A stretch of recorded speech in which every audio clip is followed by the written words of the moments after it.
2, 1, go! Hey! Hey!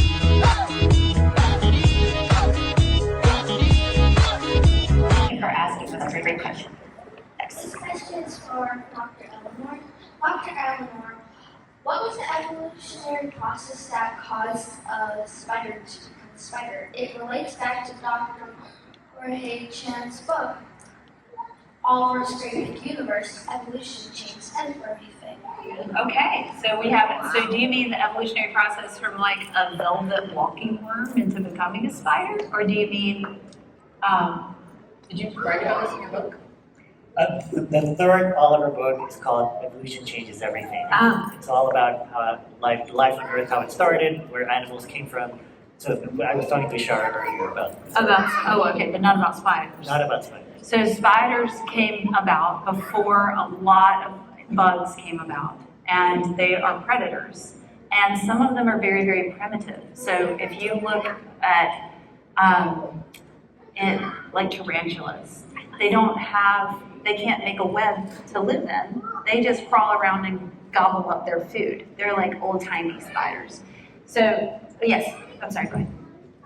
I meant specific species, specifically the black widow spider, which is actually the deadliest spider that we know currently. Okay, so you want to talk about black widows? Can I just tell you some cool black widow facts? Like, how did a velvet, of all things, turn into one of the deadliest spiders? Yeah, you just stick it in a place where it needs to eat some food and leave it there for about a few 100 million years, and you get a spider. And for black widows, the thing that's cool about them is that they're not deadly, but we think of them as deadly. So they can make you really, really sick. They can give you something called latrodectism, but there's been 0 recorded deaths from black widow bites since we started recording black widow attacks in the United States. But we're very, very scared of them. You never want to squeeze one. And can I tell you something else great about black widows, about patriotic black widows, since we're in Washington, D.C.? They have silk, and it's 10 times stronger than steel. Have you read that? And you know how in World War I and II, do you want to tell them what happened in the World Wars? Do you want me to? You want me to?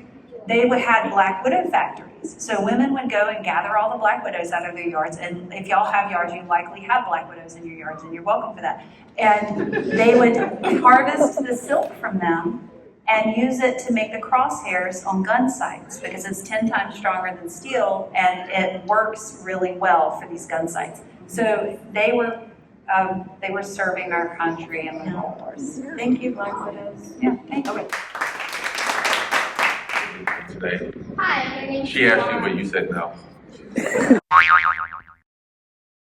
Mr. Kwame, I have a question. If you two were bitter rivals against each other when you guys were creating both of you guys' books, how did you guys set your own egos aside? Because you guys wanted to one-up each other.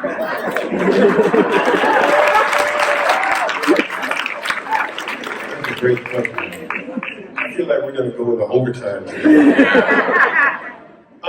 When we started the process, do y'all know who LeBron James is? Yes. When we started working together, I felt like I was the LeBron James on this team, and Jerry was Dwayne Wade, and I acted like that.